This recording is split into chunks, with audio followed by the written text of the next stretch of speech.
नमस्कार मित्रांनो, श्री स्वामी समर्थ. 2026 या वर्षामध्ये एक विशेष अधिक महिना येत आहे, ज्याला आपण धोंड्याचा महिना किंवा पुरुषोत्तम महिना असे म्हणतो. आपल्या हिंदू धर्मामध्ये प्रत्येक महिना, प्रत्येक तिथी आणि प्रत्येक सण याला एक वेगळंच महत्त्व दिलं गेलं आहे.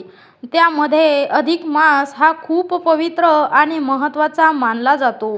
तर आजच्या व्हिडिओमध्ये आपण अधिक महिना म्हणजे धोंडा महिना 2026 मध्ये कधी लागत आहे, या महिन्याचं खरं महत्त्व काय आहे आणि या अधिक महिन्यात आईची ओटी का भरायची व कशी भरायची, ही संपूर्ण माहिती आज आपण आजच्या व्हिडिओत पाहणार आहोत. त्यासाठी व्हिडिओ शेवटपर्यंत नक्की पहा. अनेकांना या महिन्याबद्दल अर्धवट माहिती असते आणि त्यामुळे काही गोष्टी योग्य पद्धतीने केल्या जात नाही. पण या महिन्यात जर योग्य रीतीने उपासना, दान आणि परंपरा पाळल्या तर त्याचा फायदा नक्कीच आयुष्यात दिसून येतो. यावर्षी अधिक मास हा 17 मे पासून सुरू होणार आहे आणि 15 जूनपर्यंत चालणार आहे. या पूर्ण कालावधीत हा महिना अत्यंत पवित्र मानला जातो. या अधिक महिन्याला धोंडा महिना असे देखील म्हणतात. धोंडा म्हणजे दगड.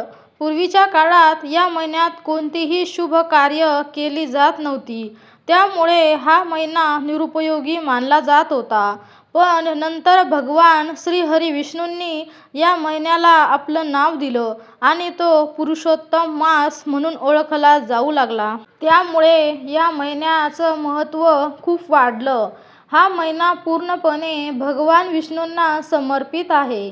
त्यामुळे या काळात जास्तीत जास्त विष्णूंची उपासना, जप, व्रत आणि धार्मिक कार्य केल्यास त्याचं फळ अनेक पटीने मिळतं, असं शास्त्र सांगतं. या महिन्यात केलेली प्रत्येक चांगली गोष्ट ही पुण्य देणारी असते. तसेच विष्णू सहस्रनामांचं पठण, भगवद्गीतेचं वाचन किंवा रामायण वाचन करणे देखील अत्यंत शुभ मानले जाते. शक्य असेल तर रोज सकाळी आणि संध्याकाळी देवासमोर दिवा लावावा आणि मनापासून प्रार्थना करावी. अधिक महिन्यात दानधर्माला खूप महत्त्व दिलं गेलं आहे. आपल्या क्षमतेनुसार अन्नदान, वस्त्रदान किंवा 33 वस्तूंचा दान केल्याने पुण्य मिळतं. काही जण या महिन्यात गरजू लोकांना मदत करतात, जे खूप चांगलं मानलं जातं. तसेच या महिन्यात तीर्थक्षेत्रांना भेट देणे किंवा पवित्र नदीत स्नान करणे देखील शुभ मानले जाते. कारण या काळात केल्या जाणाऱ्या प्रत्येक धार्मिक कृतीचा परिणाम हा जास्त प्रभावी असतो. पण बघा, हा महिना जितका पवित्र आहे तितका काही गोष्टींसाठी नियमबद्ध देखील आहे.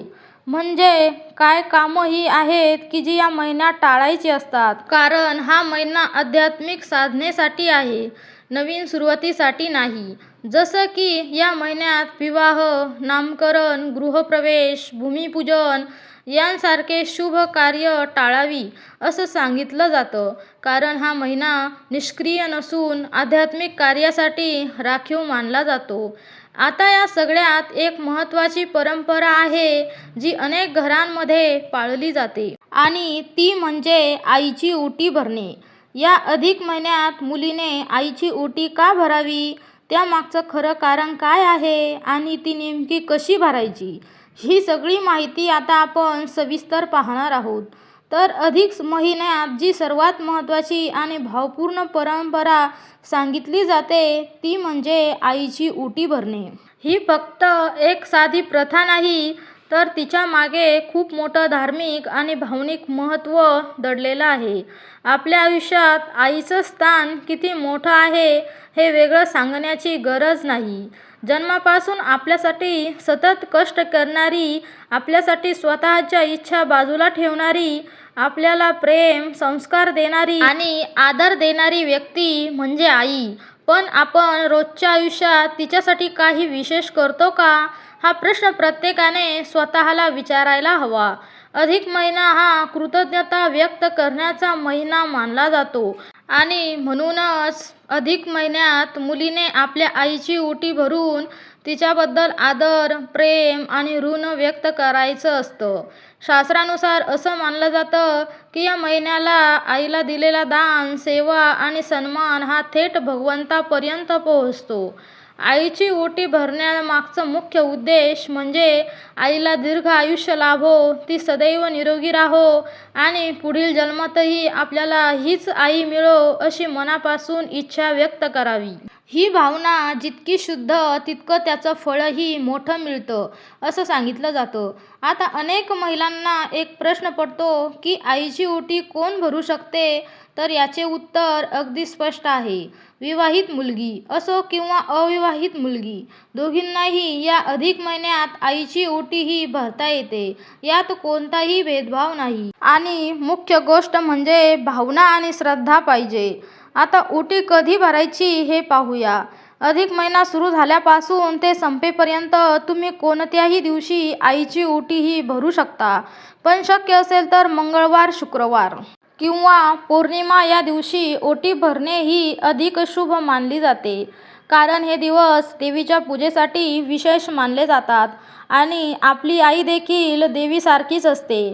जर त्या दिवशी शक्य नसेल तर आठवड्यातील कोणताही दिवस निवडून तुम्ही ही आईची ओटी अधिक महिन्यामध्ये भरू शकता. महत्त्वाचं म्हणजे वेळ नाही तर भावनाही महत्त्वाची आहे. ओटी भरण्यासाठी आता लागणाऱ्या वस्तूंबद्दल आता आपण जाणून घेऊया. पारंपरिक पद्धतीने ओटी भरताना तांदूळ, खण, नारळ, ब्लाऊज पीस, सुपारी, बदाम, लेकरुवाळे, हळकुंड, खोबऱ्याचा तुकडा तसेच सौभाग्याच्या वस्तू जसे की हळद, कुंकू, हिरव्या बांगड्या, कंगवा या गोष्टी घेतल्या जातात. यासोबत काही गोड पदार्थ देखील घेतले जातात. अधिक महिन्यात खास करून अनारसे यांना खूप महत्त्व दिलं जातं. त्यामुळे शक्य असेल तर ओटीमध्ये अनारसे नक्की ठेवावे.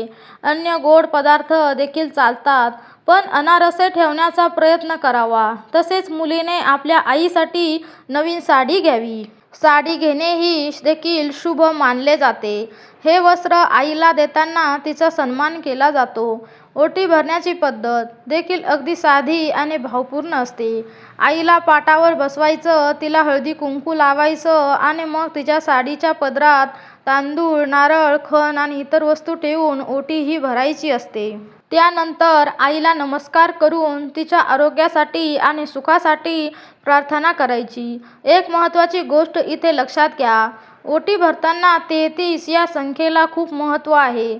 त्यामुळे शक्य असेल तर 33 रुपये म्हणजे 33 नाणे किंवा नोटा, 33 अनारसे किंवा 33 फळे आईला द्यावीत आणि ही संख्या धार्मिक दृष्टिकोनातून खूप शुभ मानली जाते. आता यात सगळ्यात एक खास गोष्ट आहे की जी अनेक जण विसरतात आणि ती म्हणजे आईसाठी हिरव्या रंगाच्या बांगड्या घेणे. अधिक महिन्यात आईला हिरव्या रंगाच्या बांगड्या देणे अत्यंत शुभ मानले जाते. जर बांगड्या घेणे शक्य नसेल तर कमीत कमी बांगड्या भरण्यासाठी पैसे देणे देखील शुभ मानले जाते.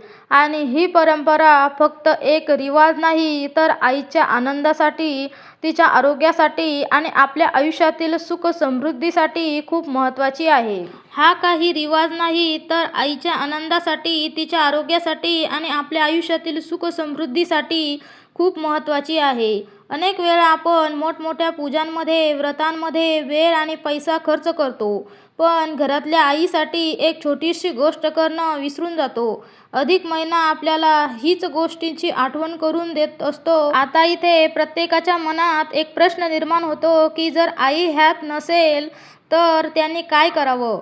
तर घरातील इतर वडीलधारी स्त्रिया जसे की आत्या, मावशी किंवा मोठी बहीण, चुलत बहीण, मावस बहीण यांना मान सन्मान देऊन त्यांची ओटी भरू शकता. तसेच जाऊबाईंची ओटी भरूनही हा विधी पूर्ण करता येतो.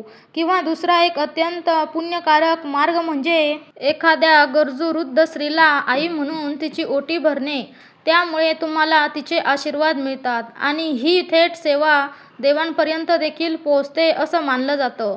इथे महत्त्वाची गोष्ट वस्तू नाही तर तुमची भावना आहे. तुमच्या मनात जर आईबद्दल प्रेम, कृतज्ञता आणि आदर असेल तर तुम्ही केलेली ही छोटीशी सेवा देखील अत्यंत मोठं पुण्य देणारी ठरते. त्यामुळे तुम्ही कुलदेवतेची ओटी देखील भरू शकता. विधवा मुलगी असेल तर तिने आपल्या सुवासी आईची ओटी कशी भरायची? तर परंपरेनुसार जर मुलगी विधवा असेल तर तिने स्वतः होऊन ओटी भरणे टाळावे.